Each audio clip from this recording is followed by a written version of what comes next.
He laughed when he said it, and that was what stung the most. His friends leaned back in their chairs, snickering behind their beers like my humiliation was entertainment. A girl like you should be grateful I even dated you. The whole restaurant went quiet, one of those heavy, awkward silences that makes the air feel thick. I caught my reflection in the window, pale and ghost-like, right as he dropped his napkin on the table and walked out, leaving me with the bill, the pitying stares, and the sour mix of cheap wine and regret on my tongue. I didn't cry. Not there, not then. I smiled instead, a small, controlled curl of my lips, the kind that unsettles people because they can't tell what it means. He thought it meant he'd beaten me. He was wrong. We met 3 years earlier in a photography class. He borrowed my camera battery and never gave it back. That became our little joke, how he stole something small but important.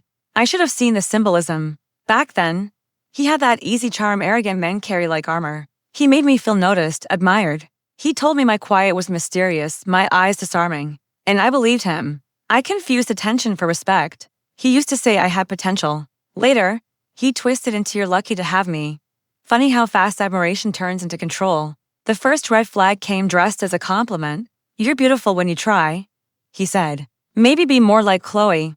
Maybe lose a little weight." Small cuts, slow and spaced out, like he wanted to see how long before I started to bleed. By the time I realized I was shrinking, talking less, apologizing more, it felt too late. He built the stage, and I was performing shame. That night at the restaurant wasn't the start of the end, it was the final act. He just didn't know I'd already written a different ending. It started 2 months before. He'd left his laptop open. Normally, I respected privacy, but when you've been gaslight long enough, instinct becomes survival. There it all was, Chloe's name, dozens of messages, jokes about me, screenshots of my photos with captions like "she thinks she's model material."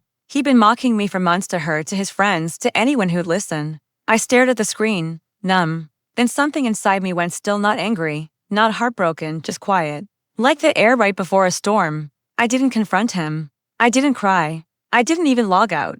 I just started paying attention quietly, carefully. He worked in marketing, juggling freelance gigs, late invoices, and sloppy spreadsheets buried under overconfidence. He'd even used my name on some contracts back when we were partners.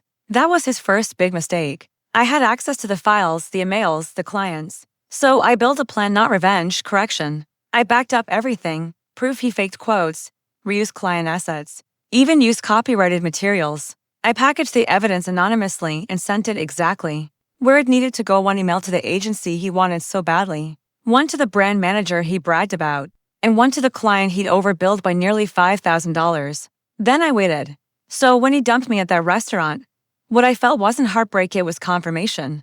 The missing piece. He was so sure he'd won. And arrogance is the easiest weakness to use.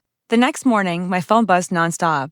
13 missed calls. His name lit up my screen like a warning sign. I ignored the first few. Then I picked up.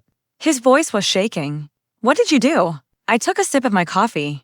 "What do you mean?" He came apart fast, clients backing out, his reputation crashing, email spreading. His voice cracked.